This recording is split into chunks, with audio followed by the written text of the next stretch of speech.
welcome to the Pokémon Iceberg Tier 1 Nugget Bridge. Missing No. Missing No, short for Missing Number, is probably the most iconic glitch in all of Pokémon. In the Red and Blue games, Missing No would appear as this. Just a mess of static, really. But if certain letters in your name were different, Missing No could also appear as a Kabutops, Aerodactyl, and a ghost form. Yeah, that one's weird. In the original games, you could actually fight just a standard ghost at the top of the Pokémon Tower. Unfortunately though, this and Missing No never came back.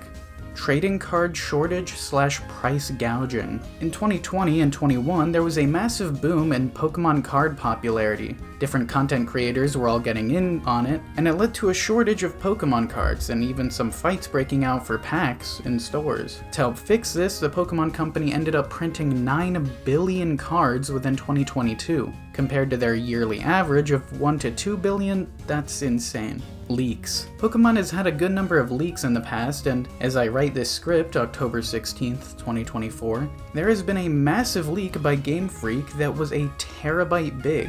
It's been coined as the Terra Leak, and it revealed a lot of beta versions of the game, some mods that never got in, and some stuff I literally can't talk about on YouTube, like with slacking and Typhlosion. Research those at your own risk. Regional differences and censorship. There's a decent amount of differences between the different regional versions of Pokemon, like words and slang obviously being different, but there's a good number of cases of censorship that were pretty big. Some of the most iconic ones being Blackface Jinx, where her original design, that is her original design. An entire episode of a massive tentacruel terrorizing a city being removed, because reruns were going on pretty soon after 9/11, and for some reason Registeel's original design looked like this. I can see why they changed it. Brock's jelly-filled donuts. For some reason, the English localization team for the Pokemon anime translated Brock talking about his rice to these apparently being jelly donuts. It led to a lot of memes about it. It was just a weird localization choice. Regional variants. The 3DS games tend to get a bad rap, which honestly sucks. I love these games. I mean, X and Y are some of my favorite. But one thing everyone can agree on is regional variants were a very good idea. Starting with Pokemon Sun and Moon, we got Alolan forms of Pokemon. And aside from appearance-wise them looking different, whole typings got changed. This idea was so successful that to this day, 9 years later, every mainline game has gotten their own line of regional variants. Nuzlocke challenges. The Pokemon community has created a lot of different sets of rules to play Pokemon games by, and the most iconic of them is called a Nuzlocke. This Nuzlocke challenge makes it to where you can only catch one Pokemon per route, specifically the first one you encounter on that route, and you have to name this Pokemon. Okay, so far that's fine, but if it faints, that's it. It's completely dead. You have to release the Pokemon or put it in a box permanently. There's 2 optional rules for this, which do make it a bit more fun and really don't take away from the difficulty at all. The first being the duplicate clause, where if the first Pokemon in an area is one the player already has, they can battle it and the next Pokemon catch if they don't already have it. And another one called the shiny clause, where if the player encounters a shiny wild Pokemon, they can catch it no matter what. And with the odds of getting a shiny, yeah, it's so rare it'll almost never matter. Super Smash Bros. The original cast for Super Smash Bros. Was really good. We got Mario, Donkey Kong, Link, and is that Pikachu and Jigglypuff? Yeah, since the first Smash Bros. Game, Pokemon have been playable characters, and it's gotten to be even more than these two. We've gotten Pokemon Trainer, where you can play as Charizard, Ivysaur, or Bulbasaur, and at this point, aside from that, you can also play Pikachu, Jigglypuff, Lucario, Greninja, Pichu, Mewtwo, and Incineroar. Not to mention all the Pokemon that come out of the Pokeball and Master Ball items. Allegations of promoting animal abuse and cockfighting. The Pokemon games are focused on battling each other with different monsters, and some people, mainly PETA, got angry and claimed that this encouraged animal abuse. It clearly doesn't encourage it at all, but PETA was so mad that they made a mock Pokemon game that was extra violent. It was really gory and just kinda weird that they did it. I really don't understand their thought process. Ditto is a failed Mew clone. There's been a long-running theory that Ditto is a failed Mew clone, an attempt at making Mewtwo. And sure, they do have a good number of similarities, but in 2016 this was proven false by series director Junichi Masuda. He basically just said that all Pokemon are unique life forms of their own, and that Ditto and Mew don't have any relation. It was crazy how big of a theory this was for so long though, and a lot of people still believe they are connected. Legendary birds are Spanish numbers. Similar to the Hydreigon line, the 3 legendary birds in the Red and Blue games were named off of numbers. Articuno, Zapdos, Moltres being 1, 2, and 3 in Spanish. And like I mentioned, it's the same with the Hydreigon line. Dino, Ein is 1, Zweilis, Zwei is 2, and Hydreigon, Dry is 3, all in German. Cerebi. If you want to know literally anything about Pokemon and you look something up, you'll probably come across Cerebi.net, a fan-made Pokemon site that really tells you whatever you want about Pokemon. From version exclusives to new events to how different items work, this site is by far the best. It's basically Wikipedia but for Pokemon. Emmett and Ingo. In Black and White 2, Ingo was one of the leaders of the Battle Subway, along with his brother Emmett.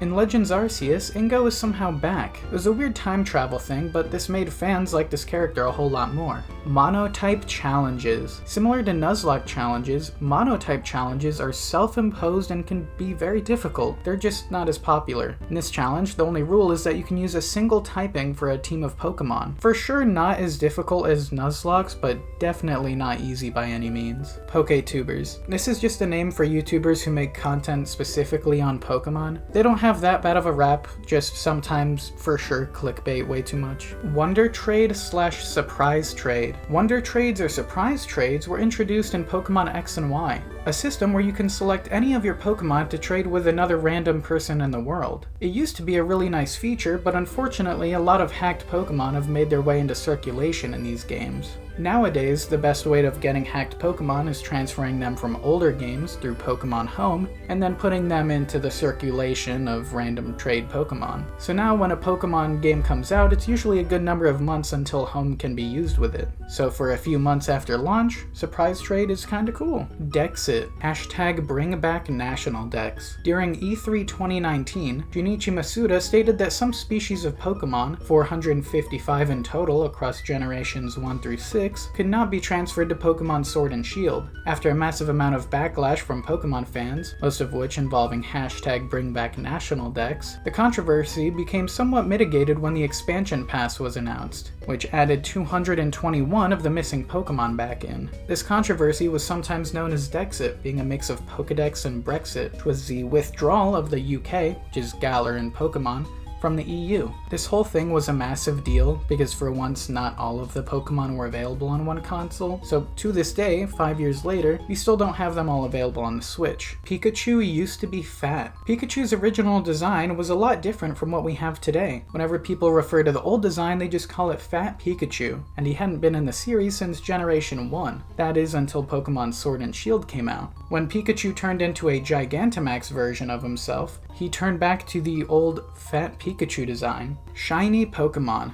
I could do a whole video for this topic with how massive it is, but I'll try to sum it up pretty well here. In the Generation 2 games of Pokemon, Gold and Silver, a new mechanic was implemented that would change the franchise forever. Once in a blue moon, you could stumble across a rare, specially colored Pokemon, as Professor Elm described it. When one appears, it would shine before it attacks, and the chances of coming across this shining or shiny Pokemon were 1 in 8,192. Yeah, very hard to get. Although in Generation 2, we also got the first ever guaranteed shiny. One of very few, the Red Gyarados. So if you've played Pokemon Gold and Silver or their remakes, you probably have this guy. But with how rare these Pokemon were, people became fanatic about it, myself included. They were coined shiny Pokemon by the fans and were only officially recognized as that name when Pokemon Diamond and Pearl came out. Since they were added, they've been easier to obtain, but the thrill from hunting an oddly colored Pokemon you've been searching for hours and finally coming across it in the wild is just amazing.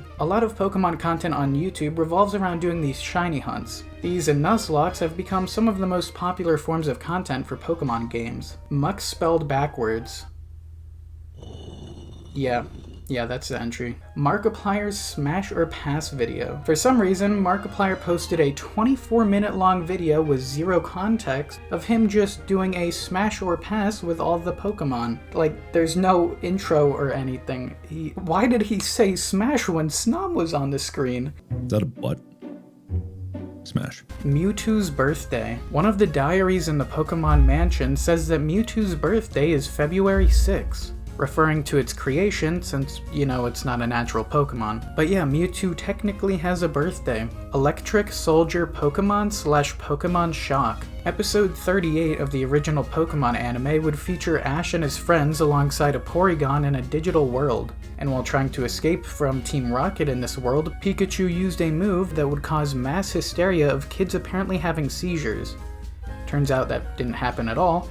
But I am going to show you the clip here, and, well, you can see why people thought kids would have seizures from it. Obviously, epilepsy warning.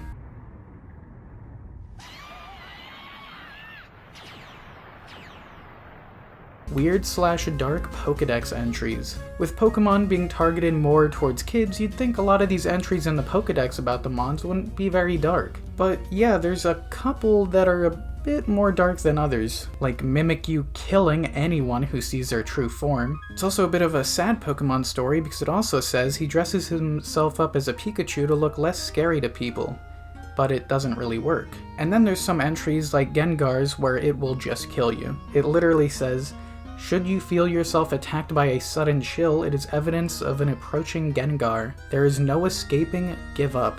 Yeah, some of the Pokedex entries are just weirdly dark.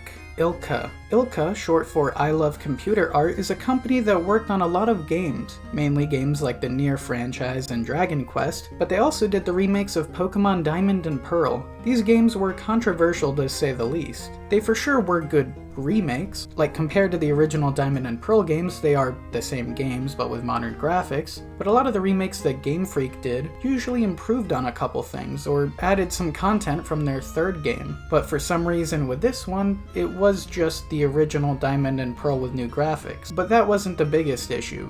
The chibi art style threw a lot of people off, and it does make sense. I mean, if you look at the DS game, how else are you going to do it? But overall, it was extremely controversial. But now whenever Pokemon fans see Ilka relating to the Pokemon company in any way, a sort of wave of worry may occur. Pokemon Center stores. Pokemon Center stores are the main stores for getting Pokemon merchandise. Aside from their online site, almost all of them are in Japan, but they're insanely big. The amount of Pokemon merch they have is actually insane, and all of them even have their own unique interior and something exclusive to that store. Pokeball button mashing. A massive rumor that's spread amongst Pokemon players is button mashing when you throw a Pokeball. The whole rumor was that if you mashed A or B repeatedly, while in the Pokeball catch animation, that you would have a better odds at catching the Pokemon. I mean, this rumor was massive, from kids from the 90s to even nowadays, the rumor has still persisted. Mainly among younger players of the games, but I can't judge because I also thought the same thing. This rumor has been a thing for around 30 years now, which is just insane. Ditto as Pokemon. When Ditto was first introduced in the Pokemon anime, episode 37, Ditto tried impersonating all the Pokemon he saw. Although, when he did, it was amazing. All the Pokemon he transformed into had 2 small dots for eyes and a simple line for a mouth. And it may have been an intended feature for the games as well. When I was looking through some of the leaked files in the big Terra leak this October, I came across this. And yeah, this is probably just promotional art, but would have been amazing to see in the games. This episode, seeing all these really weird looking Pokemon was amazing. Shedinja. Shedinja is a very weird Pokemon just all around. The way to obtain it, how it works, this one's really weird. First, you have to catch a Nincada. Second, you have to have the Nincada in your party, with a spare Pokeball and a free slot for a Pokemon in your party. Once you get this Nincada to level 20 and it evolves into Ninjask, a level 20 Shedinja will appear in that free slot. Aside from this method to get it, the Pokemon is just kind of weird. Shedinja only has 1 health, but can't take damage unless it's super effective towards it. Fortunately, there are 5 types that are super effective against this Pokemon, but it's by far one of the most unique Pokemon ever made. Sprigatito / Weed Cat. For some reason, Sprigatito, the grass-type starter for Paldea, was given really red eyes, and with this being the grass-type Pokemon, everyone just started calling it the Weed Cat. Gardevoir. You know. Pokémon Scarlet and Violet bugs. Pokémon Scarlet and Violet had a rough launch. Tons of glitches, performance issues. It was a really big deal. And it was a massive issue, but I mean, the games are still amazing. And if you look at the charts for how well they've sold, Scarlet and Violet is a close third place in all sales of Pokémon games. So even though it was a big issue, clearly not big enough. Global Trade Station, GTS. The Generation 4 Pokémon games, Diamond and Pearl, introduced Wi-Fi to the franchise, being able to connect with others across the world for the first time. And one of the big features to come from this was the Global Trade Station, GTS for short, a place where you could put up Pokémon for trade, requesting other specific Pokémon in return. Nowadays, the GTS is in an app called Pokémon Home, but since the release of the GTS with Diamond and Pearl, it's been plagued with Pokémon requests that just aren't attainable, like too low-level legendaries that just can't spawn. It can get really frustrating with all these fake requests, but incredibly useful to get version-exclusive Pokémon. Usually soon after a game releases, a lot of the trades that are popular will be version-exclusive for version-exclusive, so you can finally fill out that Pokédex.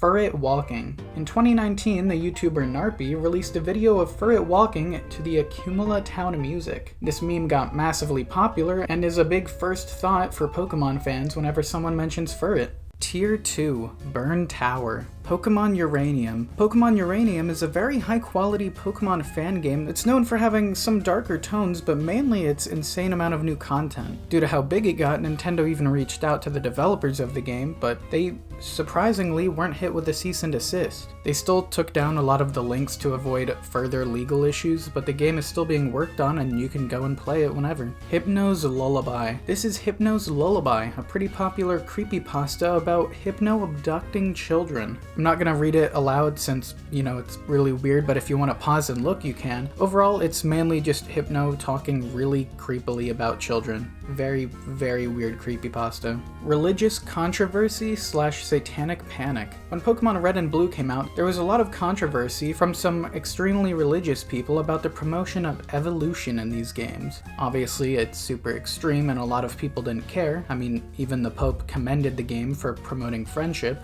But for some reason, there was a lot of people really mad that evolution was a thing in the game. Fakemon. Fakemon are pretty self-explanatory. There's so many official Pokemon, of course people would think of and want to make their own. And some people did and tried to play it off as if they were real Pokemon. One of the most popular ones was Mew 3. This Mew 3 was nowadays pretty obviously fake, but back then kids didn't know any better. And I remember being told about a Mew 3 when I was a kid. Looking back, it seems so obvious that this image is fake, but back then it looked super real. Smogon. Smogon is the name of a third-party competitive Pokemon site that teaches you how to get into competitive Pokemon, using things like Pokemon Showdown, a battling site that has all the Pokemon, and a lot of lengthy guides, calculators, videos. I mean, it's a really in-depth site, and if you ever want to get into competitive Pokemon, this is for sure the way to go about it. It's not officially supported by the Pokemon Company at all, but it's super popular and very well put together. Event Pokemon. Events can sometimes happen in Pokemon games, and these events range a lot in quality. Sometimes just going to a place in real life with your device to get a gift, to sometimes an entire extra island being in the game. It's a really unique Mew event. While I'm writing the script, there's a Shiny Rayquaza event going on in Pokemon Scarlet and Violet that lets you get an exclusive Shiny Rayquaza. Now as of recording the voiceover, it's over, but it was really fun, and in the last video you can see me doing the fight. It was a pretty normal just raid. It was 5 stars. It wasn't difficult at all. I did it first try with a Haxorus, but it was pretty cool because there's no other way to get Shiny Rayquaza in that game. Normally there will be a lot of events to get shiny versions of your game's legendary Pokemon, and hopefully we get one for Scarlet and Violet because, oh my god,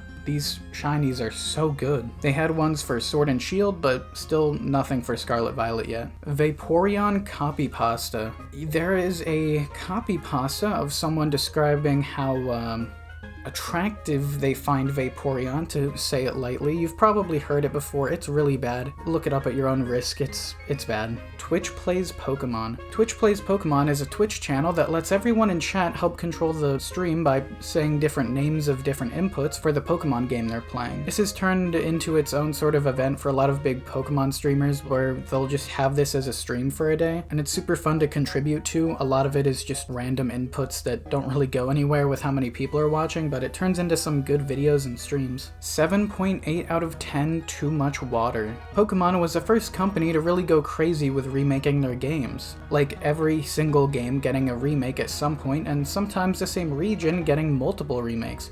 Kanto. But the remake for the Hoenn region games, Ruby and Sapphire, were reviewed by IGN and given a 7.8, with one of their key reasonings to score at this being too much water. Yeah, it's the Hoenn region. It's the same as the original. There's a lot of water. Anyways, this turned into a massive meme, and it's probably one of the dumbest IGN reviews out there. Legendary Golems anime cries. The legendary golems were added in the Gen 3 games, and when Gen 3 eventually got an anime adaptation, these golems had amazing sound effects that turned into memes instantly. Specifically, Regirock's was the most popular.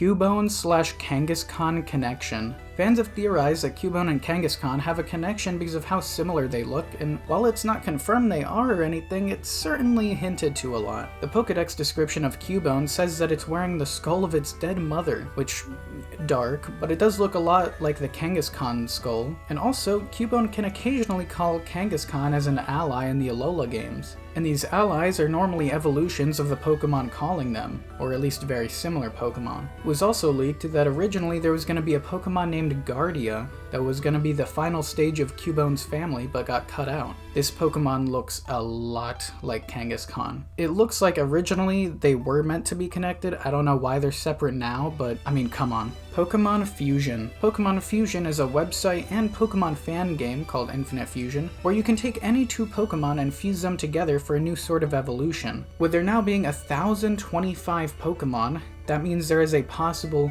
523,777 possible fusions. Yeah, it's insane. They do vary a lot in quality. Some of them just look insane and wouldn't be good at all to play with. But yeah, there's technically over 500,000 fusions you can get. Mega Evolution. Introduced in the best Pokemon games, X and Y, Nostalgia, those were my big ones. Mega Evolution is an insanely good gimmick for a Pokemon game. These Mega Evolutions would be evolutions of Pokemon you've fully evolved already, that could only be evolved during a battle. Unfortunately, most of the Megas were given to Gen 1 Pokemon, which isn't bad. I mean, the Megas are amazing, but for a gimmick that's locked to the 3DS currently, it does kind of suck to not really have any new Pokemon to get Megas. But Legends ZA is returning to Kalos, and they've confirmed that Megas are going to be in the game, so everyone's super excited and theorizing a whole bunch of new possible Mega Evolutions. This gimmick was also in the remakes of the Hoenn games, Omega Ruby and Alpha Sapphire. Light and sound types. Fans have come up with their own new typings for Pokemon pretty much ever since Pokemon came out. I mean, new types means more new Mons, and the two that are by far the most popular are light and sound typings. Some Pokemon like Exploud and Noivern for sure fit as sound typing, and some do for light as well. Mainly the sound ones like Exploud would make a lot of sense. A lot of them are more obvious for sound. But talking about Noivern, this isn't on the Iceberg, but in the Terra leak last October, it was revealed that Noivern was going to have regional forms, meaning all throughout Kalos, there was going to be different forms of Noivern, one of my favorite mons. Anyways, would have been amazing. Light and sound types, for sure the most popular. It makes sense that they're not doing new types. I mean, it's been forever since Fairy, that was 2013. It's been a decade since they added a new type, and it's not even in the cards anymore, so we probably won't get any in the future. Diglett and Dugtrio's bodies. Diglett and Dugtrio's bodies still haven't been revealed. Like, what they look like under the ground, we have no clue at all. A reader even got to ask Masuda what their body looked like, and Masuda himself didn't have an answer. Another designer of Pokemon, Yoshida, said that he thought it might have looked like a hand under the ground. Just sounds super creepy. I'm good if we don't see that, but it is insane that these Pokemon have existed for so long and we still just haven't seen them fully at all. Shadow Pokemon. Shadow Pokemon were introduced in Pokemon Colosseum. These Shadow Pokemon were Pokemon that were in a way possessed, and you'd have to purify them to turn them back to normal. The actual process of making a Shadow Pokemon isn't talked about very much, aside from the fact that it removes the Pokemon's emotions, turning them into a soulless fighting machine. Yeah, That's pretty dark for Pokemon. In Colosseum and Gale of Darkness is where you'll primarily find these Pokemon. You can purify and capture them as normal Pokemon, but aside from those two games, the only appearance has been in Pokemon Go. It would be amazing to see these Shadow Pokemon somehow return in a future game, but unfortunately I kinda doubt they'll ever come back. How Pokeballs work. Using a Pokeball on a Pokemon will, according to Professor Laventon, shrink the Pokemon and put it inside of the secure and comfortable ball. Well, one of the few times we've gotten to see a glimpse inside the ball was in Indigo League, where it shows a hollow sphere when Misty catches a Psyduck, but a lot of fans have sorta agreed this isn't really the best depiction of it, and the normal Pokeball probably looks more like what we saw with Quaxley inside the Luxury Ball in the newest anime, Pokemon Horizons.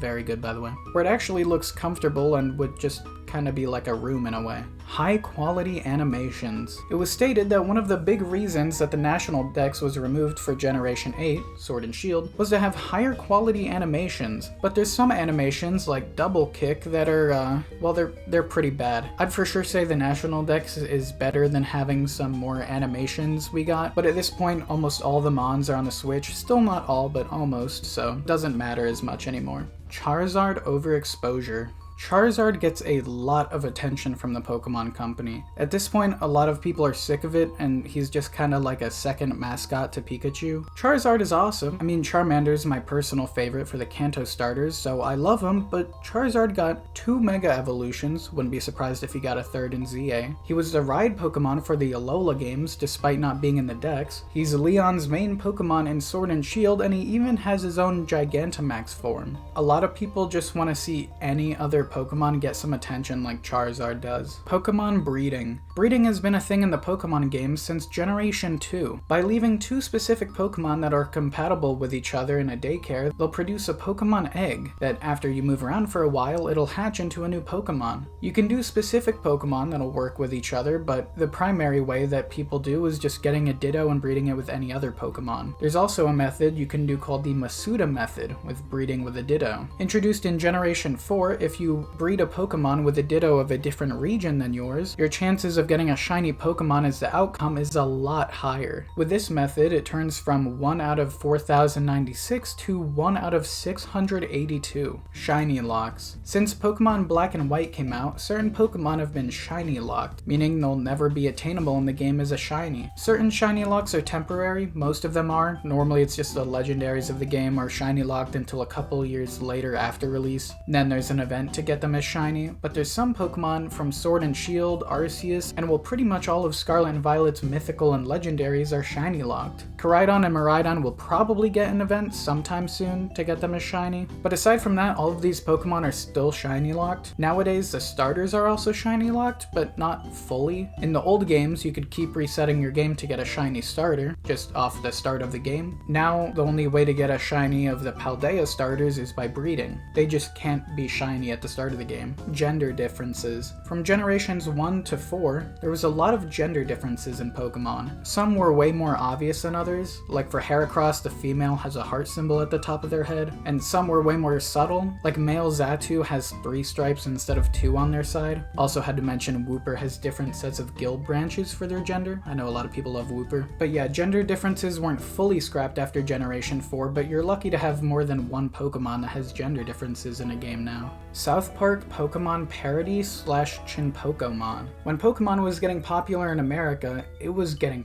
popular, like everywhere. It was so popular that South Park even made a parody episode off of it, and it was hilarious. Just constant jokes about how obsessed all the kids were with these weird creatures, and out of nowhere learning to speak Japanese. What is 6 times 3?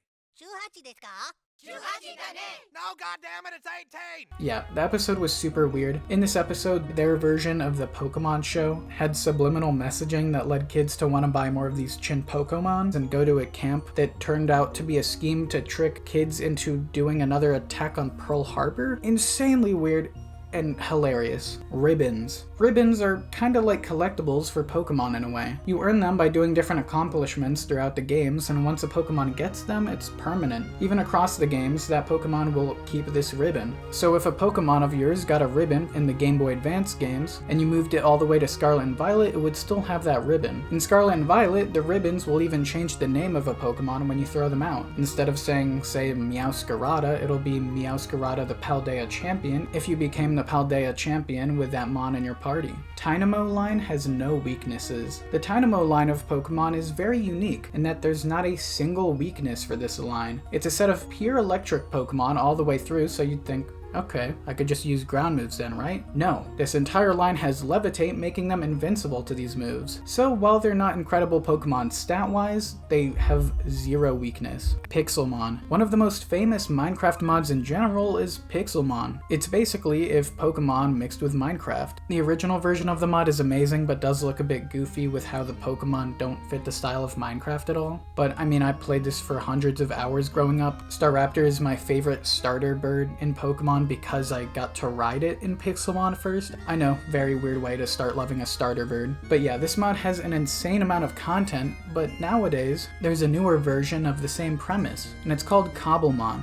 And it's basically the same thing, but it fits with the style of Minecraft, and there's a lot of new features in general, but also just quality of life features. It's not nearly as updated as the old Pixelmon since they have to make a new model for every single Pokemon, but every update feels like a massive deal. Adding things like shinies, legendaries, even new berries, it always feels like an event when their YouTube channel posts a new update video. Unknown teams. The Pokemon Unknown has a form for every single English letter, and a good number of symbols as well, which with a team of 6, all these letters, yeah, people could make every single bad word if you really want to. And in Arceus, you could also just throw them all out so you could get screenshots of those words instead of having to look through your party. Unknowns become a sort of, kind of language in a way. I struggle a lot reading it, but some people can read it just super easily. Fire starters based on Chinese zodiac. Every fire starter for the Pokemon series has been based off a Chinese zodiac until recently. This trend wasn't ever officially meant to be Chinese zodiacs, it was just kind of coincidence for the longest time, but the newest starter, Fuecoco, isn't a Chinese zodiac, so this trend seems to have stopped, at least for Scarlet and Violet. Pokemania. Pokemania is the name of the fanatic rise in popularity Pokemon had upon release of the Red and Blue games. Pokemon just took over the world when it came out, and even though I personally wasn't able to experience the original Pokemania, there was a massive resurgence with the popularity of Pokemon when Go came out, but nothing could ever match the original launch of these games. Pokerus. The Generation 2 Pokemon games, Gold and Silver, introduced a virus that Pokemon could get called Pokerus. A Pokemon had a 1 in 21,845 chance to get this virus after battling another Pokemon. It would double the effort values a Pokemon could obtain from a fight, so in reality it's not a bad thing at all. It's basically just double XP for battling stats. But unfortunately, this virus would cure itself after 3 days. There are ways of kind of spreading it and keeping it though. Like if you put the infected Pokemon into the PC or spread it to other Pokemon in your party, you can make it last longer. And a lot of people did that. You can't get Pokerus in the newest games, but it is super cool to just show off that you have it. Tier 3. Slumbering Weald. Gambling controversy and game corner removal. In Pokemon games, you battle mainly sets of trainers instead of unique characters. It'll mostly say like Jim the Pokemon fan or Jake the Collector. There's a lot of these trainer classes they're called, and one of them was a bit controversial in the original games, and that was the Gambler Trainer. Over the years, gambling has been looked down upon a lot in games, so the Pokemon Company had to change this. He was changed to Gamer originally, and now the newest name change given to this trainer type is PI, because he kinda looks like a private investigator now. A complete overhaul of design. Luckily, it does look a lot cooler. It's a lot better of a trainer in my opinion, but it's weird that we'll just never see another gambler in a Pokemon game. Lavender Town Syndrome. In the early 2010s, an urban legend claimed that hundreds of Japanese children had committed suicide in the 90s as a result of music in the Red and Blue games, speculating that high-pitched tones only audible to children caused headaches and erratic behavior that led to their deaths. This fabricated illness was dubbed Lavender Town Syndrome, and the original story went viral after a creepypasta version of the story was spread throughout the internet. Obviously, it was completely made up, no one died from hearing the Lavender Town music that I'm playing right now, but it was an insanely massive creepypasta back then, and even now it's one of the most iconic by far. Uri Geller Kadabra lawsuit. The Pokemon Kadabra was based off a magician named Uri Geller, who could bend a spoon. That was his whole big thing. So this Pokemon, like all original 151, became super popular and ended up getting lots of cards. And this was fine until the Dark Kadabra card came out, which featured a star on Kadabra's head. Yuri took this to be a anti-Semitic remark towards him, stating that it resembled the Waffen SS logo. It obviously wasn't meant to resemble that symbol at all, but he ended up suing and making such a big deal out of it that for 20 years the Pokemon Company didn't make a single Kadabra card. And recently, Uri Geller had apologized and basically said that he didn't care anymore and they could make more cards. So if you look at all the Kadabra Pokemon cards ever made, there is a 20-year gap. So as of September 22nd, 2023, Kadabra cards are now being made again. EVs and IVs. EVs and IVs are stats that pretty drastically change how a Pokemon battles. IVs are the wheel of stats that's predetermined for a Pokemon, while EVs are ones you can train per Pokemon. Pretty much all of competitive Pokemon battling in the game requires you to do some sort of EV training, and if you're really into it, catching the right Pokemon with the best IVs will really help a lot. EV training can be done in a lot of different ways. Different species of Pokemon will raise different EV stats if you defeat them. So say you defeat a Quaxly, you'll get an EV in attack, and if you defeat a Skeleturge, you'll get 3 EVs in special attack. You can also use different things to speed up EV training. Like the Macho Brace will increase the EVs given by a defeated Pokemon, but make your mon a lot slower. And if you somehow have Pokerus on a Pokemon, you'll get more EVs as well. But if you want to train specific EVs without doing lots of battling, you can use vitamin items. These items each just raise a EV for a Pokemon. Bad eggs. This is a bad egg. Looks just like a normal egg, but, well, it has a different name and can't be hatched or normally obtained in any of the games. A bad egg appears when a Pokemon's data gets corrupted. If you've ever modded a Pokemon game, whether it be with something like PK Hex or even a Game Shark if you played back then, there's a pretty good chance you could corrupt a Pokemon and turn it into a bad egg, which is just kinda useless. There's a lot of ways of fixing a bad egg, like modding your save even more. You can adjust the stats kinda back to a normal range and it'll be okay, but it's a lot of work, and by that point a lot of people just give up and consider that Pokemon a dud. Question mark, question mark, question mark type. This is a weird entry. There is technically a whole type removed from the Pokemon games. The 3 question mark type is a completely neutral typing, meaning it takes normal damage from any move and will do normal damage with any move. Arceus had a 3 question mark type, but aside from that, there's not too many appearances of this typing. The move Curse, when it was introduced in Generation 2, was originally given this question mark type, since it didn't really fit any of the other types. Now it's obviously Ghost, but the only other times it's appeared is in Pokemon Mystery Dungeon. There was 4 moves given this typing. Aside from these few appearances though, this type has just vanished. It's been completely removed from the franchise with the Generation 5 games. Bird type. In the original Pokemon games, there were some points where the localization team kinda messed up. Instead of calling the flying type a flying type, sometimes it was called the bird type. What's crazy is that this even made it into the Fire Red and Leaf Green remakes of the games. It was fixed with the Let's Go remakes on the Switch, but technically there's a Pokemon that has the typing of bird. I mean, it's Missing No, so not really a Pokemon, but Missing No did have the typing of bird. Mega Evolution is painful for Pokemon. Mega Evolution is, at least in my and a lot of other people's opinions, the best gimmick in a Pokemon game. But something that's not too cool is some of the Pokedex entries of these Mega Evolved Pokemon point out that it can be really painful for them. Take Houndoom, for example.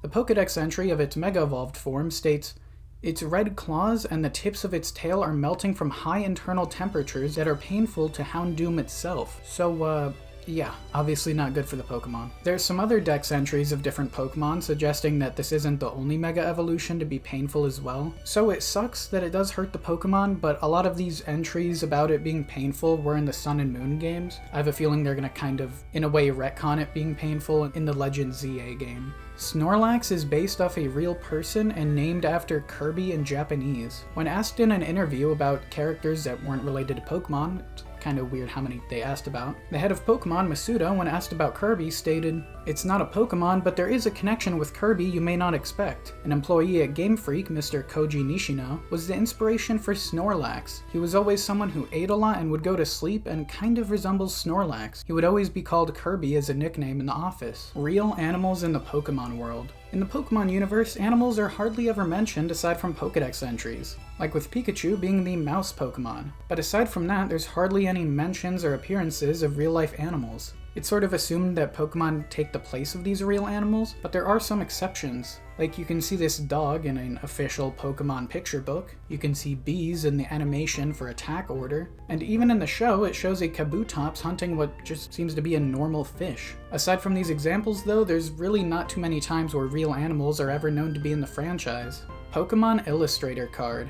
This is the Pokemon Illustrator card, and we don't know how many of these exist. Well, most cards we don't know the exact amount of copies, but this was a special card awarded to selected winning entries across 3 illustration contests publicized in Koro Koro Comic, and these cards were given out in 1998, so finding one now is pretty hard to say the least. Back when these cards were getting popular for, well, people remembering about them, and they started being sold, the lowest price one was ever bought for was $100,000, and that was a PSA 9 back in 2013. Also back then, it was believed there was only 12 in existence, so it's a very old exclusive card from a contest not many people could win, with current estimates being roughly 41 cards ever officially produced. How much is this card nowadays? Around $5.3 million. Just insane for this card.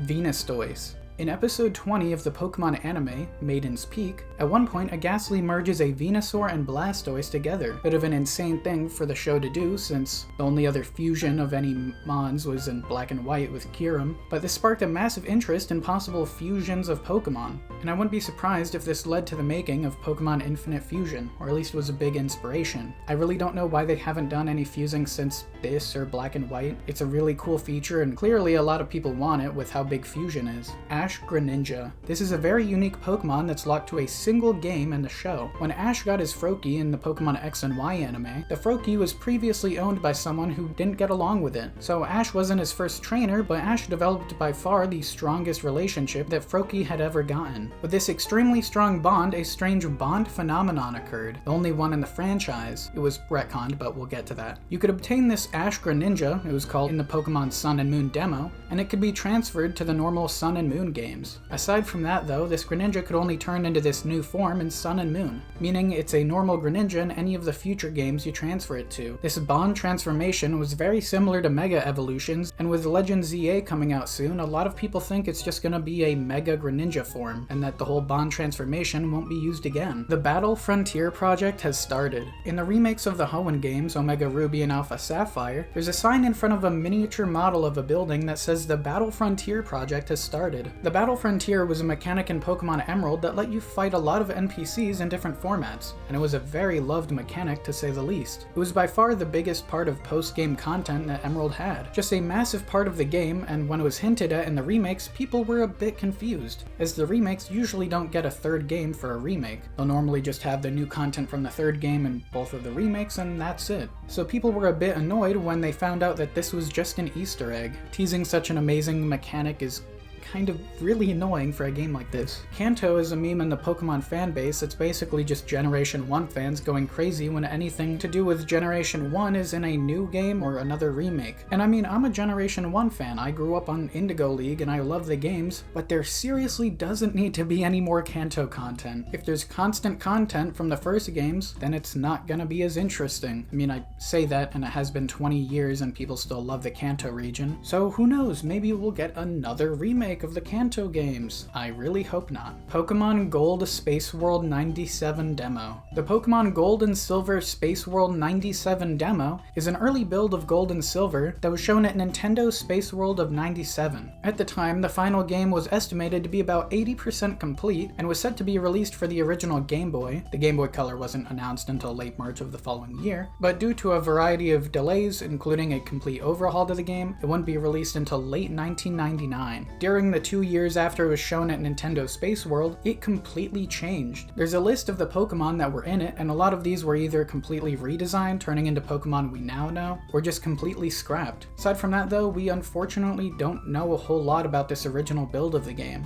We have some screenshots of what morning, day, and night look like, some mini games, we know some of the Mons, but unfortunately that's about all we know about it. Gen 4 is slow. The Gen 4 Pokemon games, Diamond and Pearl, are extremely loved. These games got an amazing third game, Platinum, which fixed a lot of the issues, including the ones coming up, but a common complaint with the original two games is that they were slow. Not just because they're an RPG slow, there was a lot of things in the game that were just slow in general. The delay between inputs and actions was slow, the time it took for a mon's health to lower it all was slow, the surf speed. Overall, Diamond and Pearl were very slow games, and Platinum fixed a lot of these issues. Obviously, the issues weren't big enough to cause anyone to like them any less. These games are loved. I mean, they got a remake and a whole Legends game in the past few years, so they're obviously good, but yeah, the originals had some issues. Nowadays, it's hardly ever mentioned and people just forget about it. I mastered Iron Tail without a tail. For some reason, out of nowhere, there's an adult joke in Poké Park Wii Pikachu's Adventure. Primeape says, I mastered Iron Tail without a tail. Yeah, just a weird adult joke. I don't know how it got into this game. Really weird for Pokemon, especially a spin-off. Censored Pokemon cards. There's a lot of Pokemon cards that got censored over the years, and some of them seem fine, like say Gengar being in a cemetery, Pokemon trainer accidentally flipping you off, I can't really see this one personally, and then gambling machines, which, okay, I guess that sort of makes sense. And then there's some that are super weird that, yeah, they make sense why they were banned, but why were they ever made? They have a card of Grimer looking under a girl's skirt, the Jinx cards that had their old blackface design, and for some reason, I'm not gonna fully show it because I don't even feel comfortable looking at it on this list, but there's a card where Misty is, not wearing enough, let's say. Really weird for the Pokemon Company to do. Tier 4. Mount Pyre. Genesect is a modified Kabutops. Genesect is one of the most unique Pokemon out there. The Pokedex entry for this mythical Pokemon states, over 300 million years ago, it was feared as the strongest of hunters. It has been modified by Team Plasma. So it's blatantly stated that this Pokemon was once a dinosaur. And does Genesect look familiar at all? Yeah, it's just Kabutops. Fossil Pokemon, at least in my opinion, are some of the best Pokemon out there. They're super unique, and bringing one back to be a cyborg is an amazing idea for a Pokemon. Coughing in the Holocaust Museum. So if you know, anything about the Holocaust, it's a bit awkward to see a coughing in the Holocaust Museum in Washington, D.C. Yeah, just an insanely bad spawn for this Pokemon, and it happened at the height of Pokemon Go back in 2016, so this spread over social media and the Pokemon Company got in a little bit of trouble over it. Easter egg, snow on Mount Silver. There's a Pokemon creepypasta that centers on Pokemon Silver, specifically Mount Silver, where in the story, the main character ends up battling Red at the top of the mountain after not being able to go back. They were locked at the peak, with the fly ability not letting them leave and not being able to turn back. So they start this battle, but all their Pokemon are dead aside from their Typhlosion that was at 6 health. And every Mon that Red threw out was at 0 health and looked frostbitten. Red's Pokemon all used Struggle, dealing 1 damage to Typhlosion, until it was just Red's frostbitten on the brink of death Pikachu that used Pain Split and killed itself in Typhlosion. After this, the game cut to black, then a picture of this frostbitten Pikachu kept jump scaring the player. It was a pretty decent creepypasta, but got really big because of a fan game that was made off of it, which is what I've been using for footage of this entry. Tentaquill. In 2010, there was a Draw Your Favorite Pokemon with Your Eyes Closed event, and in this event, someone drew a Tentaquill. Everyone was obviously confused because, well, this isn't a real Pokemon, but it ended up becoming a massive meme for Pokemon fans, and people started spreading rumors that it was a leaked Mon for Black and White. Obviously, it wasn't one, it was just some guy's MS Paint drawing, but it was so popular that it ended up getting into multiple Pokemon ROM hacks and somehow even Scribblenauts Unlimited in 2012. What's really interesting about this fake Pokemon is that it may not be fake. There was a leaked ROM of this Space World 97 demo of Pokemon Gold and Silver, and one of the scrap designs for Politoed looks very similar to this Mon. So a big theory is that whoever made Tentaquill may have gone to Space World 97 and sorta just drew their memory of Politoed. In reality, it's not a super unique design. It was probably just some guy messing around on MS Paint, but it's insane how similar they look and how popular this got. Burger King Toy Recall. In a 2-month-long promotion for Pokemon the First Movie, Burger King released a set of 57 Pokemon toys. These toys were contained within containers resembling Pokeballs. Burger King distributed these Pokeballs inside big and regular kids' meals, with a promotion set to last for 56 days. It was one of the biggest promotions in all of fast food history, but had a very bad outcome. On December 11th, 1999, a 13-month-old girl in Sonora, California, named Kira Alexis Murphy, was left alone in her playpen with a ball. One half of the ball attached to her face and formed an airtight seal, causing her to suffocate to death. Following her death, the Tuolumne County Sheriff's Department issued a warning about the containers. This was the first time a Burger King toy was blamed for a death. 2 days later, the Consumer Product Safety Commission asked Burger King to recall the containers, which Burger King refused to do. They said they were afraid to create anxiety for parents as it was too soon to confirm whether the ball was responsible for the child's death, wanting to wait for an independent confirmation of the cause of death. The autopsy results hadn't been completed or released. On December 23rd, an 18-month-old girl in Kansas reportedly got half the ball stuck on her nose and mouth, but her father managed to remove it before she was injured. This resulted in Burger King agreeing to the recall after no resolution had been passed between them and the Consumer Product Safety Commission. So yeah, this little Pokeball toy caused a death and almost caused more than just one. A terrible situation overall, but at least Burger King eventually decided to recall it. There's a shockingly large amount of examples of companies just not recalling these harmful products and causing lots of issues. Bill's Garden. In the original Red and Blue games, you could visit Bill's house. And above his house in his backyard, it looked like there was a path to somewhere else, possibly a garden. This sparked tons of rumors of what could possibly be up there. Maybe there was a secret way to get up there, but nothing was ever found. Even if you hack the game to get up there, you're unfortunately just met with patches of land that you can't pass through. Some Pokemon have lots of variations. You've got Pikachu with all the mystery gift hat variations, cosplays. You've got Unknown with a whole 28 variations for all the letters and symbols. Not to mention Arceus, Vivillon, Silvally. I mean, Alchemy, there's a lot of variations of some Pokemon, but all of these combined don't even come close to Spinda's. Spinda has so many variations that it has to be actively generated as you encounter the Pokemon. They simply couldn't put all the sprites into a game, so a lot by far. How many variations is there? 4,294,967,296 variations. Yeah, by far the most variations of any Pokemon, and it'll just never be beat. I was extremely curious to see how big on storage it would take for all of these to be a sprite in a game, so I did some math and the average sprite size was about 1.4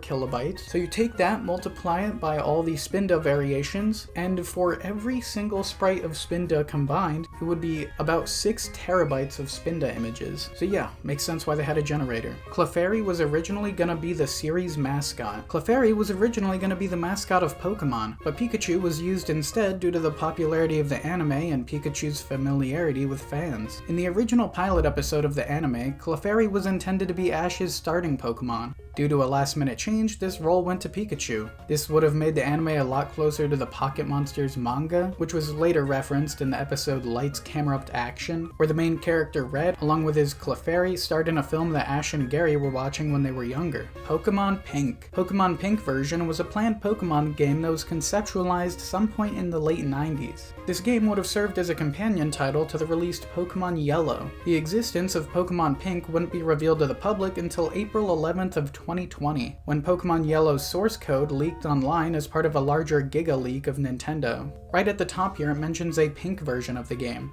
and this is the only part of the code that ever mentions it, or at least this was the only one that was spread around. But another interesting thing pointing to Pokémon Pink being a thing is in the Japanese release of the Game Boy camera, there's a frame that features Clefairy and Pikachu standing right next to each other, and for Pokémon Pink, this makes sense. Clefairy, after all, was going to be the original mascot of Pokémon, so having a yellow version for Pikachu and pink for Clefairy, yeah, makes sense. Unfortunately though, that's about all the information there is on Pokémon Pink. No ROM or anything since it wasn't really worked on too much. But yeah, Kanto at one point was gonna have 4 original games. Voltorb is a Pokeball haunted by Haunter. There's a pretty popular fan theory that points to Voltorb actually being a trapped Haunter. The theory is that, as mentioned in Voltorb's Pokedex entry, Voltorbs were first sighted at the company that manufactures Pokeballs. And the theory is that possibly defective Pokeballs, such as ones without buttons, would inevitably be scrapped and thrown in some warehouse nearby. And places like empty warehouses is where ghost Pokemon thrive, so in possibly an act of boredom or just messing around, Haunters would be the only Pokemon able to open these balls having their massive claws. So these Haunters would go inside the ball, mess around, somehow share their exact same eyes on the outside of the ball, and what's that? No button to open the ball. So the only way to get out would be using Voltorb's signature move, Self-Destruct. Sure, this theory's a bit out there, it could just be a mon that looks like a Pokeball, but it makes for a good story, and those eyes are just the same. Plus the appearances of them only being after Pokeballs were being made kinda implies that maybe something possessed them in a way, but then again, they're only an electric type. not a ghost at all. So I don't know, kinda makes sense as a theory, makes for a really good story, but has a decent number of holes in it. The true first Pokemon. There's quite a lot of debate over which Pokemon is the true first Pokemon. There's Arceus, that's god of all Pokemon in the lore, Bulbasaur, who's number 1 in the Pokedex, Mew, since its DNA is the base for all other Pokemon in the lore, and Rhydon, the first ever conceptualized Pokemon. I'd say personally, for me it's Rhydon, since if it's the first one ever made, it would be the first Pokemon. But for the lore, I mean, it's gotta be Mew or Arceus. Bulbasaur just happens to be number 1 in the dex. Pokemon-like games. There's been a plethora of games that are like Pokemon. Whether or not directly inspired off of Pokemon is up for debate, though most of these that I'm going to talk about for sure were. There's a lot of creature collector games that are very much like Pokemon, so I'm going to go over a couple. Koromon, which started out as a mobile game, but in 2021 came to PC and Switch, feels very classic Pokemon-like. Even has built-in randomizers, which is something Pokemon fans have been asking for years. Another big one is Temtem. Off the bat, it's really weird. I mean, it's breedy, but it's designed for multiplayer, so it's a bit of an MMO in a way, which makes it super unique. And of course, there's Digimon, the quote Pokemon copycat, at least back when I was a kid. This game's nothing like Pokemon. If Digimon came out nowadays, I don't think anyone would be making comparisons really. And there's Palworld, which in a way is similar to Pokemon, some ways very similar. It doesn't have its own entry on this Iceberg, which I feel like it kinda deserves, so I'll talk a bit more in depth about it. Palworld's a survival crafting open world sorta spin on Pokemon in a way, with guns. That's a big difference. Yeah, very different. You can just shoot Pokemon if you want, pals they're technically called, burn them. I mean, there's no restrictions with this. The main issue people had with this is that the game, for one, was advertised as a spin on Pokemon, which if you know anything about the Pokemon company, you really shouldn't tease them like that. They'll use all their money in legal battles against you, like they did against Palworld. And another big issue was designs of these pals. Most of them are absolutely fine. There's no way you can say some of these creatures look at all alike, but there are for sure some, notably the ones that look like Lucario and Luxray, look way too similar. And okay, sure, that's fine to complain about. I mean, heck, I'm a massive Pokemon fan. I think this is kind of insane. These for sure should not be in Palworld, but look at what Pokemon did. I mean, you could say they copied a lot of designs from Dragon Quest. I'm not blind, I mean, those for sure look very similar. Sure, they are based off real animals, but I mean, I feel like most of the comparisons with Palworld are kind of similar to this. But Palworld did go way too far. Like with Lucario, man, what were you thinking? And lastly, for a game similar to Pokemon, my favorite by far, and one that I highly recommend, is Cassette Beasts. It's got this really nice 2D sprites and 3D environment art style, amazing music, really good original creature design, and even fusion. Plus, evolution works entirely different from Pokemon. So in this, you can have a spring heal, right? Already a good design, but whatever. Instead of evolving, it's called remastering, since, you know, cassette tapes or whatever. I don't know, it's cool. But you can split it into 2 separate sort of evolution lines. Kinda like how Pokemon has certain lines that aren't just a straight path, like Rockruff, Eevee, Politoed. But it's like this for almost all of these creatures. So you can turn this Spring Heal into either a Hopskin or Snoopin, and after that, those can evolve into a Riptera or Scampire. This one's by far my favorite similar to Pokemon game, and I highly recommend it. The Legend of Dratini. The Legend of Dratini was episode 35 of Pokemon Indigo League. It aired in Asia, but never in the US. The episode revolves around Ash and everyone going to the Safari Zone, and them solving this mystery of where this man's Dratini went, and Team Rocket doing a whole bunch of stuff. But in this episode, well, there's this frame that I have here of Ash having a gun aimed at his head directly, just because the director of the Safari Zone really wanted him to listen to the rules, which is a big thing why this didn't air in the US. But also, Team Rocket used a bomb to get a whole bunch of Pokemon from underneath this lake out of it, and just with how much violence there was,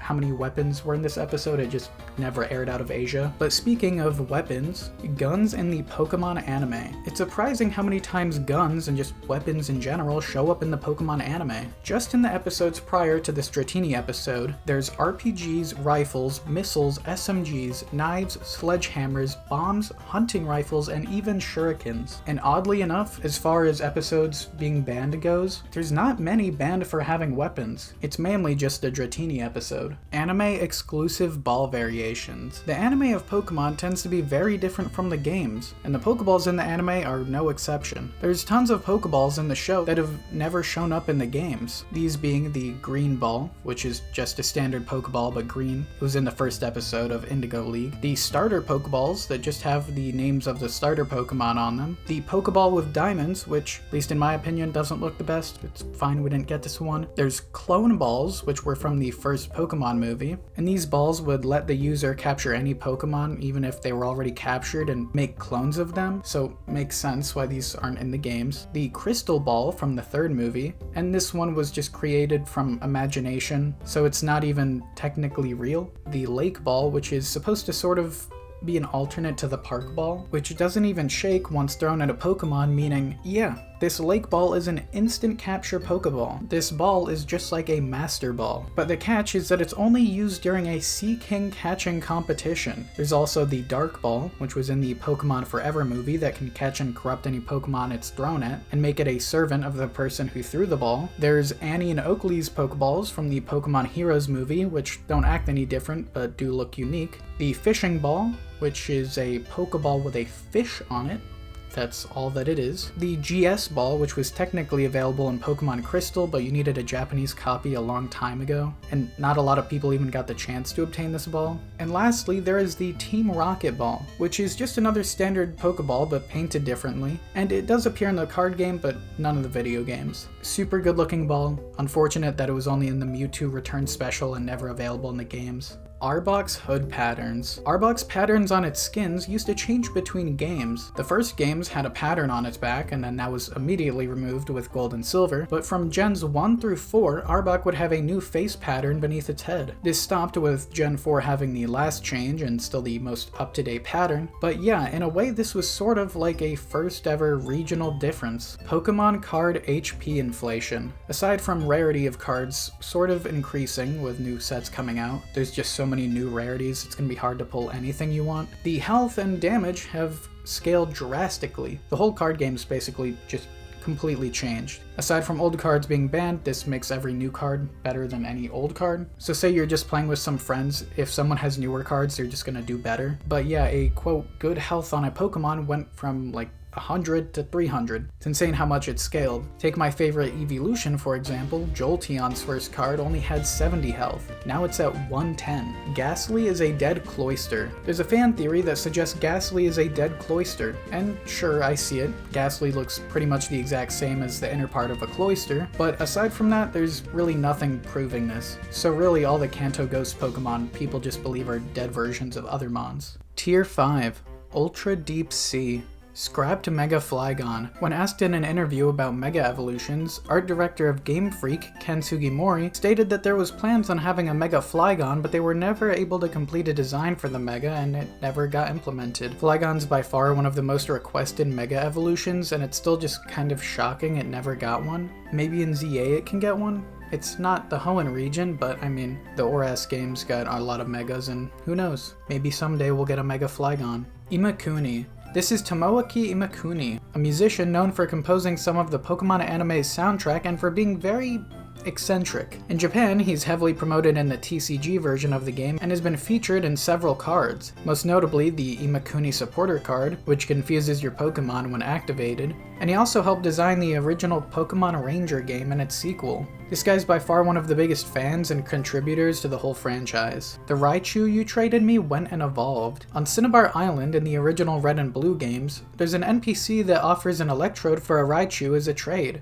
But for some reason, when you trade a Raichu to the Electrode, the NPC states that your Raichu went and evolved. Obviously, Raichu can't evolve, and this probably confused a lot of people. Turns out it was a sort of mistranslation. In the Japanese version of Blue, for the two in-game trades using this text template, the player needs to trade a Kadabra for this one and a Haunter for the other one, both of which evolve by trading. So the NPC claiming that they went and evolved works. In this circumstance, it doesn't. Raichu can't evolve. Just weird that they used the same template and didn't really think about it. Plusle and Minun in Smash Bros. Smash Bros. Brawl had several cut characters with some bits of code left. These characters were Dixie Kong, Dr. Mario, Roy, Toon Zelda, Toon Sheik, Mewtwo, and Plusle and Minun. So at some point in development, Plusle and Minun were going to be playable characters. They ended up getting cut as playable characters, but at least appeared in the game from the Pokeball item. Later on in the series, Mewtwo would be added as a character, but Plusle and Minun are still unplayable. Species being named after Pokemon. There's a shockingly large amount of species that were named after Pokemon. I'm gonna probably butcher some of these pronunciations, but the most interesting ones are the Bulbasaurus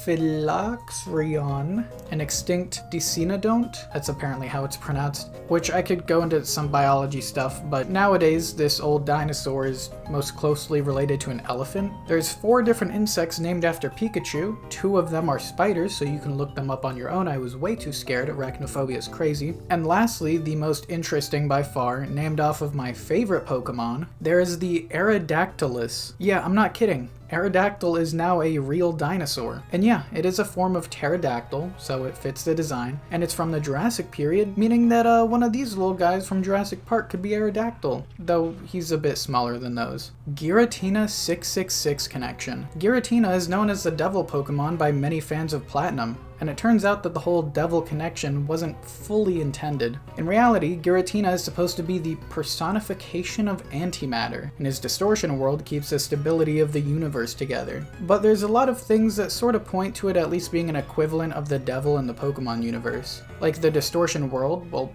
being kind of scary looking, you could say it mimics hell. Giratina was also banished by Arceus for being too violent, it being a renegade Pokemon, or traitor as renegade can also mean. Same with Satan, traitor to God in the Bible. And lastly, it's brought up a lot that Giratina's normal and origin form have 6 spikes on its wing, 6 on its neck, and 6 on its leg. So it's kinda hard to say it wasn't at least heavily inspired by the devil. Eternal Flower Floette. This one's sort of a double entry because I forgot to do an entry on the Kalos War, and it adds a lot to this entry if I explain that one first. So, the story of the Kalos War and AZ in Pokemon X and Y. The character AZ befriended a unique Floette 3,000 years prior to X and Y. This Floette was everything to him. It was given to him by his late mother, after all. At the time, there was a raging war with 2 massive regions of Pokemon that claimed thousands of lives. And being a king back then, people really wanted to hurt AZ, and a way of doing this was to kill his Floette. So he was given the body of his now dead Floette he cherished so much. And with his power and influence, he was able to eventually make a machine that would grant eternal life. So he brought Floette back, but in a fit of rage, he changed the machine into what was dubbed the ultimate weapon, and he used the weapon to stop the war. But Floette was so disgusted by how many Pokemon were killed that it left him. We pick back up 3,000 years later in Pokemon X and Y, where Team Flare wants to bring back the ultimate weapon. And to do this, they kidnap AZ and steal the key around his neck to use the weapon that was hidden underground. But Team Flare was eventually stopped by the main character, and wasn't able to use the weapon. With AZ freed and the world saved, they threw a parade where AZ looks up to the sky, sees a sparkle, his Floette flies down and returns to AZ being his Pokemon again. So with this Floette being so important to the story, you'd think that you'd be able to obtain it from either normal gameplay or an event. I mean, after all, it was fully coded into the game and has a unique move, just not obtainable. So it was most likely planned to be an event Pokemon, but was never given out. A lot of people think that it was going to be a mystery gift Pokemon given out with Pokemon Z, but we never got that. And Z had been planned to come out and was under development, so with Z being cancelled, this Floette never got a chance to be attainable. But now with the Legend ZA coming out, maybe we'll finally be able to get this Eternal Flower Floette. Playing Pokemon Gold, Silver, Crystal on a normal Game Boy. The Game Boy Color amassed a library of 576 games over a 4-year period. While the majority of these games are Game Boy Color exclusive, around 30% of them you could still play on the original Game Boy, just obviously without color. And one of these games that was backwards compatible, or I guess multiple, were the Gen 2 games. Pokemon Gold, Silver, and Crystal. Yeah, they ran fine, worked as Pokemon games and all, just sorta looked like the Gen 1 games with all the new content of Gen 2. Gen 2 and 3 incompatibility. This is a list of all the Pokemon games that can trade with each other. Whether it's through directly trading between the games, Poké Transporter, Pokemon Home, most of these games have compatibility between each other, especially between subsequent gens, all except Gens 2 and 3. Generation 2 was originally meant to be the end of Pokemon, so no one was thinking of having a away to trade it with the next console. So to this day, there's no official way to get any Gen 2 Pokemon to Gen 3. You can have them in the same games, but the earliest generation that you can do this in would be Gen 7, with the use of Poké Transporter only if you had bought the Virtual Console versions of Gen 2. A bit unfortunate, but with the Gen 3 remakes of Red and Blue and Gen 4 remakes of Gold and Silver, it's not something people really talk about a whole lot or really care about much these days. Poké MMO. Launching in August of 2012, Poké MMO is a multi-region Pokemon game where you can start in whatever region you want, be able to travel between them, which is a massive thing, and even play with other people. It's sort of a mandatory thing you play with other people since it's an MMO, but you can play with friends if you want. The way this game is even still up is through a lot of legal loopholes in a way. Technically, all Poké MMO supplies is online coding and events for ROMs that they don't distribute, so that's how they don't get in trouble. Basically, all you need to install it is the actual installer and some very legally acquired files that someone might have renamed ROMs. I don't know why they would do that. And then yeah, it just works. But yeah, this MMO fan game has tons of events. You can travel between all the regions of Pokemon. There's some features that were never a thing in the actual Pokemon games, and you can play with hundreds of other people. It's a really fun experience and it's all free, so I highly recommend you try it out. Capsule Monsters. Capsule Monsters was the earliest version of Pokemon that was proposed to Nintendo by Satoshi Tajiri in 1990. With issues of trademarking the name Capsule Monsters, it was later changed to Capumon and then eventually Pocket Monsters. There's lots of drawings that Satoshi made for the game to propose to Nintendo, and looking at these, they for sure look way different, but most of his vision still got turned into reality by the time it came out. Even a lot of the old designs for the Capsule Monsters look near identical to the ones we have nowadays. Pokemon Sword and Shield League and F Nintendo. F Nintendo was a website that published lots of reviews for games and talked about them. They very closely worked with Nintendo on a lot of their games, but when Sword and Shield were announced, F Nintendo had a leak where tons of unannounced Pokemon were put onto the internet, and it was just a disaster. Nintendo ended all ties with them, and they've seemingly just shut down completely. Pokemon movie manga adaptations. Kinda like how in the West there's sometimes comics made off of movies, in Japan there's the same thing with manga, and tons of Pokemon movies got this treatment. Not a whole lot to say about these, I mean it is just the movies in manga form. It's really cool, but it is the same story. Scrapped Gen 1 female protagonist. Originally, Generation 1 was going to have a female character you could play as. The female main characters of 1 and 2 weren't playable until either their remakes or, well, Gen 2, its third game. Crystal having Chris being the first ever female main character in Pokemon. Gen 1 would also get a girl main character, but that wouldn't be until the Fire Red and Leaf Green remakes, with her name being Leaf. Draco Meteor / Steel Beam naming contests. Draco Meteor was the first ever fan-given name to a move. CoroCoro held a contest available to Japanese readers to name the strongest dragon-type move. The winner was what translated into Meteor Shower. They did this with Steel Beam as well, just for the most powerful Steel-type move, and hopefully they do it again. It was a really big deal to be able to name a move, and it's such a fun idea to let fans of the series contribute a bit. Baby Nidoqueens in the anime. For some reason, in the Pokemon anime, there was a scene where it showed tons of baby Rhyhorns and Nidoqueens. And Rhyhorn is fine, it's the first in the evolution line, that makes sense, it being a baby Pokemon, but Nidoqueen doesn't make any sense at all. Some fans got really annoyed by this, thinking that the writers of the Pokemon anime don't know anything about Pokemon, which for some things it really can seem like this. Just seems like a weird choice for this one. I don't know why they would have baby Nidoqueens considering it's a fully evolved Pokemon, not even the middle evolution. Just kinda weird.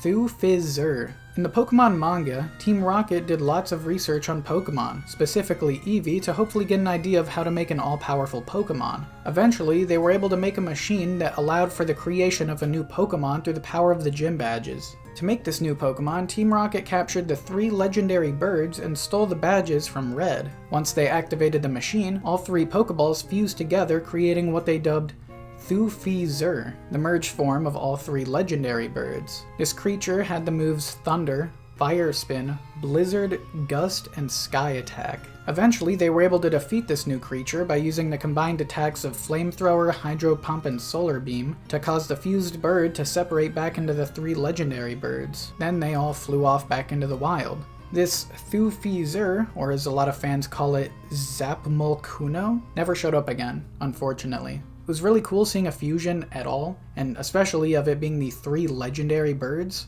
but this thing never came back. Censored transgender beauty in X and Y. And while I couldn't find anything for censored trans beauty in X and Y, one thing that kept popping up all the time was this specific trainer you could battle. In X and Y, you could battle a female trainer that says, "Yes, a mere half year ago I was a black belt." Quite the transformation, wouldn't you say? Aside from the black belt being a male-only trainer class in Pokemon, the way the character mentioned previously being a black belt is said almost like I was previously a male black belt when translated from Japanese. And when it is translated from Japanese directly, it does mention this part here with them saying medical science is awesome, so yeah. This character's for sure trans. It's just really cool seeing that type of representation in a game from 2013. Dusk Noir Grandma. In 2020, someone on the Pokemon-themed 4chan board made a thread with a photo of their Nintendo Switch playing Pokemon Sword and Shield alongside the caption, "Playing Pokemon in memory of Grandma. RIP Grandma," and the photo appeared to have been taken at a open casket service. The user then posted a timestamped photo of their shiny Dusk Noir on the Switch with what is assumed to be their deceased grandmother. Lots of people obviously expressed their disbelief, shock, amusement, and in total, the whole thread got over 2,900 replies before being archived. Just a insane thing to post, and the image of him holding the Switch spawned a lot of memes, of them holding it over other memes or images that I don't really feel comfortable showing on YouTube. Pikachurin. In 2008, there was a protein discovered that was named Pikachurin. This protein was named after Pikachu. It was named after Pikachu's, quote, lightning fast moves. Very similar to the animal entry, but it's weird that something like a protein got to be named off of a Pokemon. Tier 6, Abyssal Ruins. Takeshi Shudo's original vision for the anime. Originally, the Pokemon anime was going to be entirely different. Takeshi Shudo, the original head writer of the Pokemon anime, envisioned a darker, more mature series than what aired, including a potential ending where Ash becomes an old man, reminisces about his journey, and then his kid becomes the new protagonist. And while it makes sense the anime wasn't going to be super dark or anything, would have been really nice at least seeing what this ending could have looked like. Generic Pokemon and Pokemon Pocket Monsters manga. In the Pokemon manga, there's lots of Pokemon that never show up in the games or any other piece of Pokemon media. A lot of them end up looking pretty generic as well. Brock and Professor Oak have collections of mons we've never seen. Misty's got an aquarium full of water Pokemon that, well, are stated to be Pokemon but just look like real animals. And the most iconic of these is a weird jellyfish Pokemon. A lot of people believe it was an early design of Diglett, but it looks really weird, and with those legs it doesn't really look like Diglett at all. Pokemon Reburst. Pokemon Reburst is a really weird Pokemon manga you've probably never heard of. In this adaptation of Pokemon, instead of catching and battling with your Pokemon normally, you now fuse with them to unlock new abilities. It's really weird and feels like a fan fiction, and a lot of the art just seems kind of off. It's a very unique Pokemon manga to say the least, but no one ever talks about it because of how niche it is. Radio dramas. Pokemon has had 3 radio dramas, ever. The first was a very classic Team Rocket story called It's a White Tomorrow Team Rocket, released in 1998. Then they came out with another the next year as a prequel to the Mewtwo Strikes Back movie, and then randomly returned in 2012, bringing another Team Rocket story back. All of these have only been Japan releases, and since the last one was in 2012, I doubt we'll get any more radio drama stories. Pokemon Mario crossover. There's a pretty decent number of crossovers between Pokemon and Mario, so I'll go over the best of them. In Pokemon Red and Blue, if you interact with this TV, you can see they're just blatantly playing a Mario game. In Pokemon Stadium 2, there's Game Boy compatibility that allows you to bring mystery gift items from Pokemon Gold, Silver, and Crystal into the game. These decorations for the player's character room include the NES, SNES, Virtual Boy, and N64 consoles. When connecting these consoles, the TV will show an image from a Nintendo game for that console, except for the Virtual Boy. But yeah, you can see Super Mario Bros., Super Mario World, and even Super Mario 64 all in Pokemon Stadium 2. In the Mario Galaxies, there's also just a Pokeball planet and a creature that looks exactly like Ho-Oh. Whether or not this is a reference to Pokemon or just a very similar design, people are kind of iffy on, but the Pokeball planet for sure is just from Pokemon. And lastly, in the 2015 Mario Maker, there's 6 different Pokemon costumes you can put on Mario. These being the Pikachu, Charizard, Jigglypuff, Mewtwo, Lucario, and Greninja costumes. beta designs for Gens 3 and 5. There was a Tera leak, a whole terabyte of leaked assets and game builds from Game Freak back in October, and a lot of assets for Generations 3 and 5 specifically got a lot of attention. A lot of the early designs for Gen 3 and 5 mods got out, and while it's cool seeing a lot of the early designs, especially some legendaries, the one that, at least in my opinion, we were absolutely robbed of, and a lot of people seem to agree, is the original water starter for Generation 3, Rabbit. This little water rabbit just never got to be a Pokemon. We did eventually get Scorbunny, which I guess is kind of similar, but this little guy, it'd be amazing to see him return somehow. Mega Gyarados is based off of an unnamed water Pokemon in episode 244. In episode 244 of the Pokemon anime, there was a massive legendary water Pokemon that was never given a name, Sorta. This Pokemon was shown in a flashback that Misty had, and if it looks familiar, that's because it's the same exact design as Mega Gyarados. I doubt the Pokemon Company planned on using this design 11 years later in X and Y, but it's really cool getting to look back and see, yeah, that's just Mega Gyarados. Kakuna's arms. Kakuna actually has arms, or as it's referred to in the Pokedex, it has poison barbs. The only version of Kakuna to actually show off its arms is in the original Red and Blue games. It still couldn't attack unless you evolved it from a Weedle, wild Kakunas only had Harden, but most people never knew that this Pokemon had arms. Masuda acknowledging leaked Alola starter evolutions in fan art. Someone made fan art of the Alola starters evolved and showed them to Masuda to get it signed. The only thing is that this was before they were ever revealed. Yeah, they did fan art off the leaked Pokemon and Masuda didn't mind and just sign them anyways. Most developers would probably get mad and not sign it or get rid of it in some way, but Masuda just didn't care. He liked the fan art. Pikachu cameo in Osmosis Jones. In Osmosis Jones, there's a cameo of Pikachu in the background. Not much to this entry. I don't know how they were able to just have him there, but yeah, Pikachu is in that movie. Pokemon Go deaths. When Pokemon Go came out and it started getting really popular, there was a lot of issues with people playing it and getting into really dangerous situations without realizing, all because they were staring at their phones. So unfortunately, this led to a lot of deaths, and the game had to start giving out warnings in different situations, like if you were in a car to stop playing unless you were a passenger, and the amount of deaths climbed so high that there was even websites made to track how many people have died just by playing this game.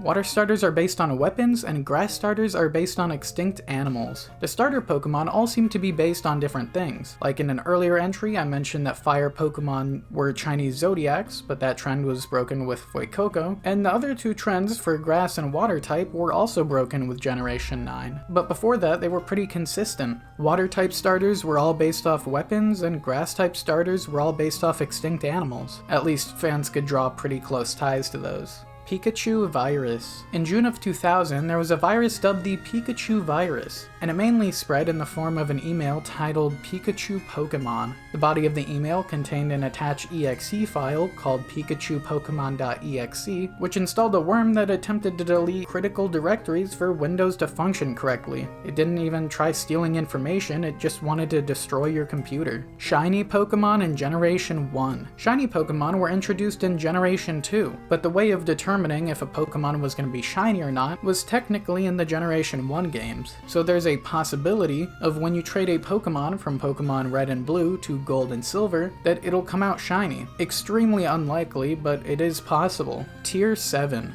Chamber of Emptiness. Unknown and the Ruins of Alph are based off of atomic bomb victims. During the data mining of the Space World beta of Pokemon Gold and Silver, a theory started to pop up as people explored the location of the Ruins of Alph. The theory was that the Ruins of Alph are the ruins within Hiroshima, with the unknown being the spirits of the victims killed in the bombing. In the demo, the Ruins of Alph is placed where Hiroshima is on the map. In the demo, all the towns were the different regions of Japan, and shows a mural of two people surrounded by fire and destruction. It's theorized that Unknown were to represent the permanent shadows burned into the ruins of Hiroshima, and that the Ruins of Alph radio signal are Geiger counters. If this theory is true, it for sure makes sense why it isn't in the game anymore, but that's super dark. It does make sense, especially with it being where Hiroshima is in real life, and it being based off of the locations of real-life Japan. I just can't imagine the Pokemon Company would do something that dark. Poke Park Fishing Rally DS. Pokepark Fishing Rally DS was a fishing game that was only available as a DS download play demo in Japan. It was available from May 10th of 2005 until September 25th of 2005. As it was only obtainable via DS download play, it disappeared as soon as you turned off your DS. And aside from that, it had a 12-hour time limit. We do know a decent bit about this game though, like all the water Pokemon that were in it and the different environments you could fish in. That's really it. It was never anything else but a demo, and a relatively simple one at that. Just weird that it was never in anything else. Like not in another Pokemon game as an Easter egg, not as a minigame. It just disappeared. Shadow Lugia and Johnny Test. In the episode Johnny-Mon, a parody of Pokemon, there's a Pokemon named Cuddle Buns, who was known for being practically useless, but when it evolved it turned into, well, Shadow Lugia.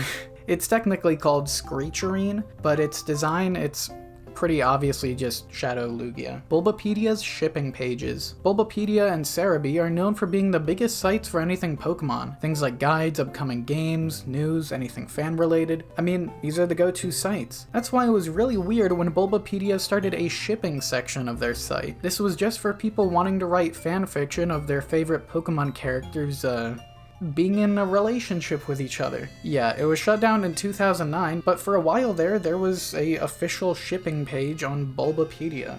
Scrapped Diamond and Pearl gender differences. With the Terra leak last October, there were a lot of beta designs that got leaked. Some of the biggest ones were the scrapped gender differences in Diamond and Pearl. Practically every Pokemon in Diamond and Pearl was gonna have gender differences. Whether it be having 1 or 2 horns like with Charizard, or just a bigger abdomen or different colored wings, every Pokemon was gonna have a gender difference. But these never made it into the final release of the games. If they did, this probably would have changed the whole franchise. I doubt they'd just have it in one game and drop it immediately after. It's just insane seeing how many they had planned out. Tyranitar and Hitmontop in Microgroup Game Review magazine. There was an early design for Hitmontop that looked a lot like Clefairy. This was made as a joke and was never meant to be canon, but a lot of people really thought it was meant to be a brand new Pokemon, and this was what Game Freak was going for. Obviously, this wasn't the actual design for the Mon, and it got changed prior to the release of Gold and Silver, but there was also similar designs for Tyranitar and what I can only assume is Tortuga in the same magazine. These designs all changed pretty drastically here, but Tyranitar's is pretty much the same. Cardist trading cards. 1 month before what we now call the Pokemon trading card game released, there was a set of Pokemon cards that were released by Bandai Cardist, called Pocket Monster Cardist Trading Cards. This set featured the original 151 Pokemon with all the art done by Ken Sugimori, the guy who did all the original Pokemon art. And it got decently big, but it wasn't until October of the same year, 1 month later, when the actual Pokemon set of cards came out and it got massively popular. Beta/placeholder Eternatus. When Sword and Shield's beta was leaked in 2020, this low polygon Eternatus was discovered. It was just meant to be a placeholder, but it looked really goofy, and people thought it was so goofy to actually do their own fan art for it. Blossom's design was changed due to the Jinx controversy.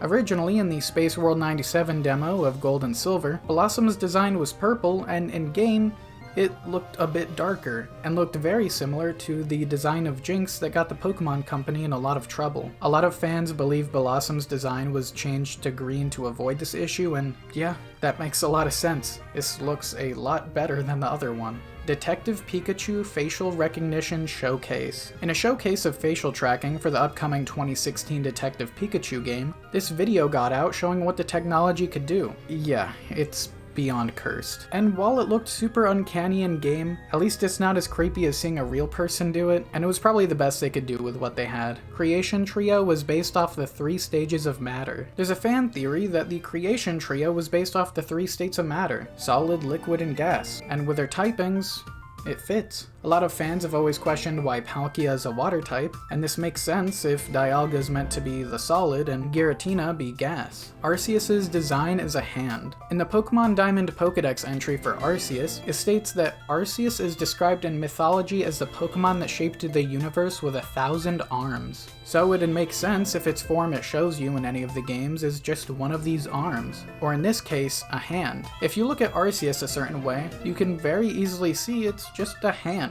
If not from that image, for sure here. Removing its head, it's just a hand. Tier 8, Mystery Stage. The final tier. 9/11 encounter rates. In 2020, it was discovered that in Pokemon Diamond and Pearl, if you play on the day of a tragedy, like August 6th for Hiroshima, or September 11th for 9/11, all odds of Pokemon spawning are decreased by 10%. Not the biggest deal or anything, but it is kind of odd that they did this. They don't anymore, but it was just weird. I get it's meant to be a day of remembrance, but lowering all spawn odds by 10% is a really weird way to do that. The only other times they've changed the odds of Pokemon appearing is for Masuda's birthday, January 12th, upping odds of Pokemon appearing by 10%, and St. Patrick's Day, March 17th, upping the odds of all Pokemon spawning by 5%. Early Shiny Go-Go. There was an image going around prior to the release of Pokemon X and Y that showed what a shiny Go-Go would now look like, and people were pretty annoyed. It just didn't look as good as it did in the older games. So people were shocked when X and Y came out and the design was completely different, this time actually looking like the original shiny. Not a whole lot to say with this one. It's still kind of questioned if the original image is real or not, but either way, in the end,